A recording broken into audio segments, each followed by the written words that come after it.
la société japonaise de bilinguisme français et surtout M.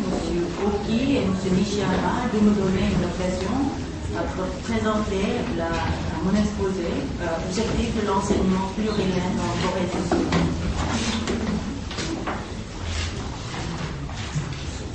Ma présentation est composée de 3 parties, comme vous voyez bien, approche théorique, et analyse le curriculum des langues en Corée et quelques propositions pour le nouveau curriculum des langues en Corée. Tout d'abord, je vais faire une comparaison entre multilinguisme et plurilinguisme. Je ne peux pas perdre le temps parce qu'on a déjà discuté sur ce sujet depuis avant-hier.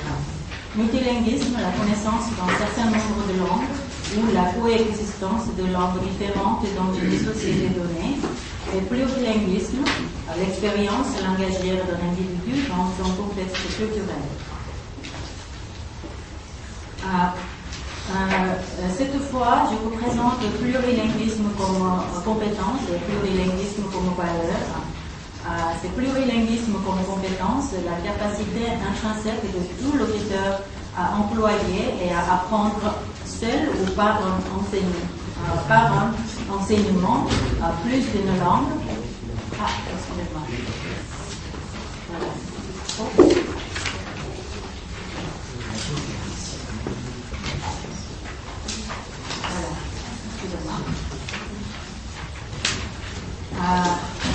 D'après CSR, la compétence à communiquer langagièrement et à interagir culturellement d'un acteur social qui possède, à des degrés divers, la maîtrise de plusieurs langues et expérience de plusieurs cultures.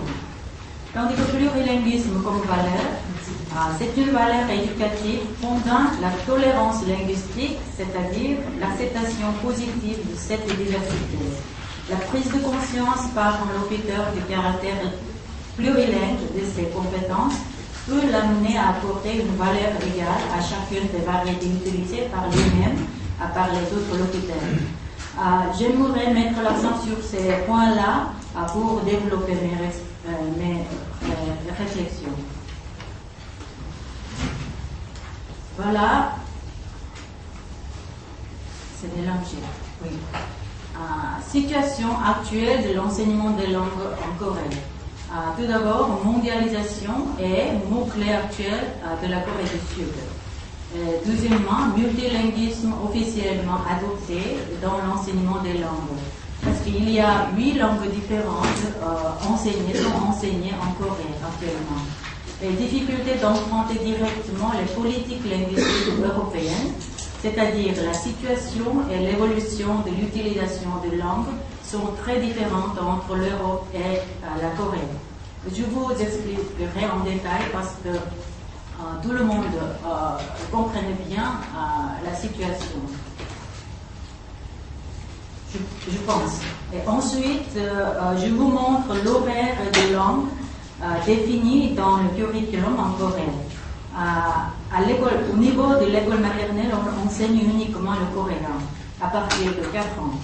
Et pour l'école primaire, il y a 2 langues, coréen, anglais. Pour coréen, 6 à 7 heures par semaine dès la première année et anglais 1 à 2 heures par semaine à partir de la 3e année. Au collège, 3 langues sont enseignées, coréen tout d'abord et anglais et une seconde langue étrangère. Il y a 7 différentes secondes langues étrangères, y compris bien sûr le français, et allemand, espagnol, chinois, japonais, russe, arabe. Parmi cette langue différente, les élèves choisissent une langue, mais c'est optionnel. Mais les autres 2 langues, coréen, anglais, c'est obligatoire. Vous voyez ici l'horaire, 4 à 5 ou 3 à 4 heures pour coréen et l'anglais, mais simplement 1 heure pour une seconde langue étrangère.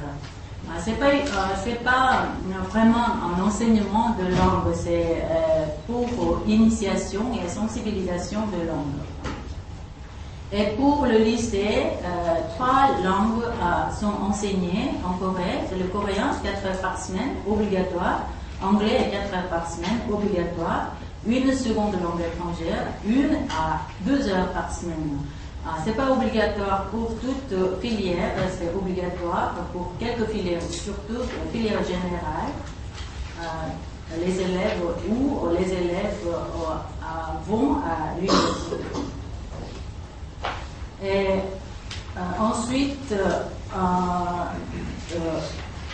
je vous montrerai les objectifs de l'enseignement des langues en Corée.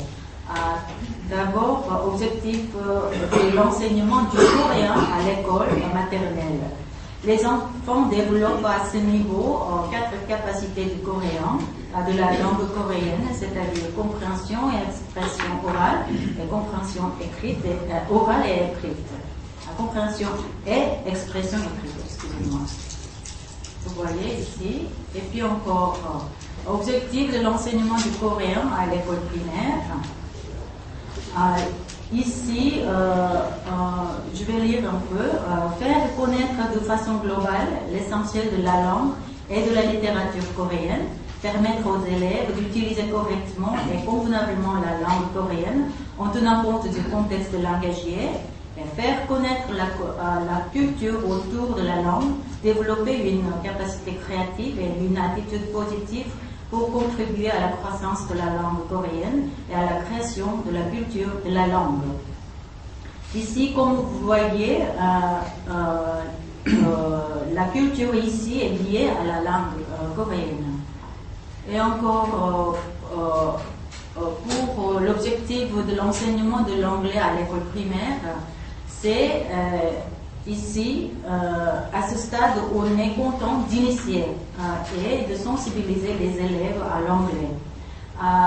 Je vous faire une remarque pour le dernier sous-objectif, c'est-à-dire D. On connaît la culture et les coutumes du pays étranger par l'apprentissage linguistique.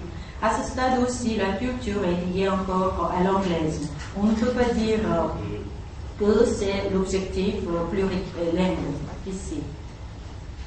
Et puis, objectif de l'enseignement de l'anglais au collège et au lycée, c'est 2 premiers sous-objectifs sont liés à la langue orale et le 3e objectif lié à la langue écrite.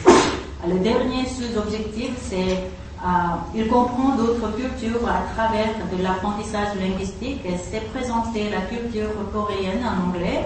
Ici, c'est autre culture veut dire ici les cultures anglophones, pas uniquement la culture américaine. Nous avons remarqué ici quelques liens linguistiques et culturels des 2 langues, c'est-à-dire entre le coréen et l'anglais. D'après le dernier sous-objectif. Et pour l'objectif de l'enseignement de la seconde langue étrangère au lycée,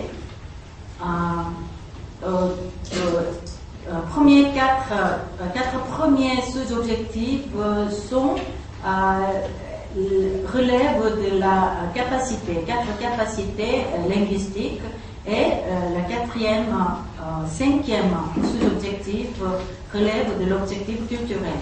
Ici, ce n'est pas évident qu'on peut dire la présence de l'objectif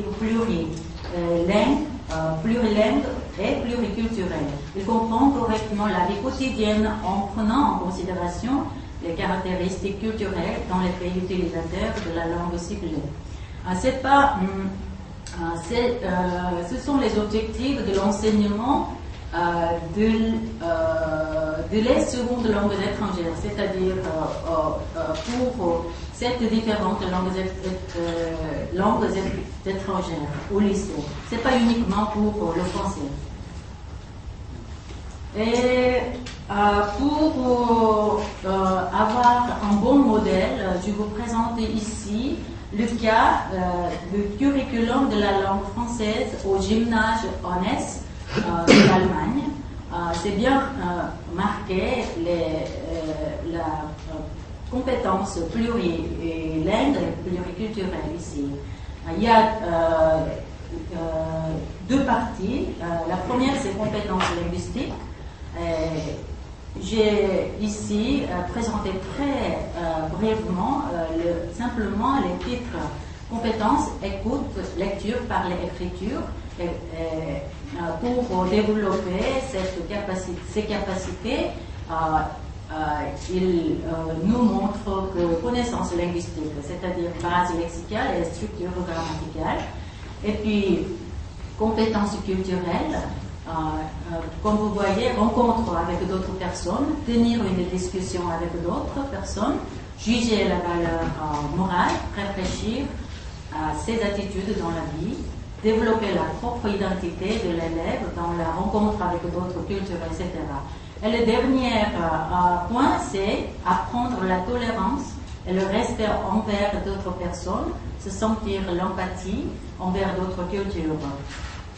C'est dans le curriculum du français, en est de l'Allemagne, on peut voir explicitement les objectifs de plurilinguisme comme compétence et plurilinguisme comme valeur que j'ai évoqué au début de ma présentation à l'approche théorique.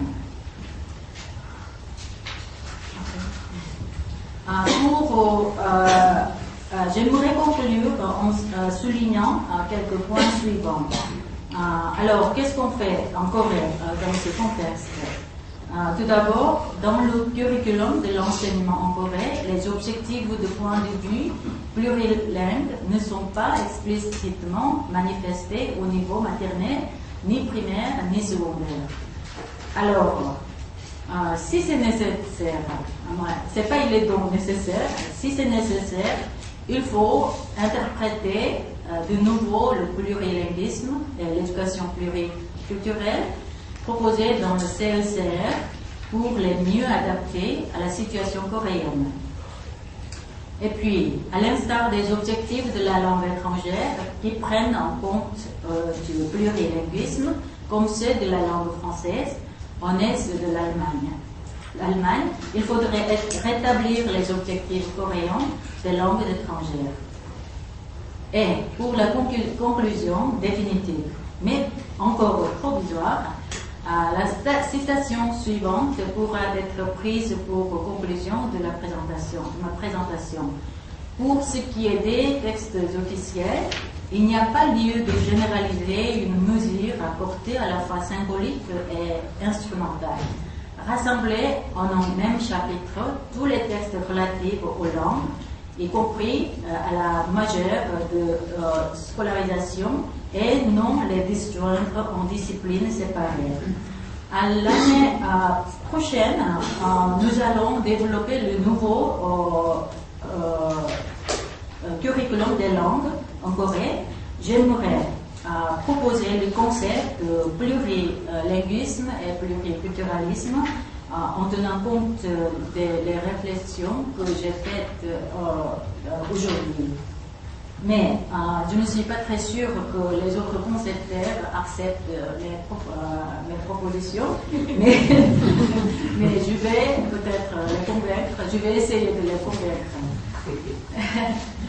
Et puis, je vous remercie de votre attention. Merci.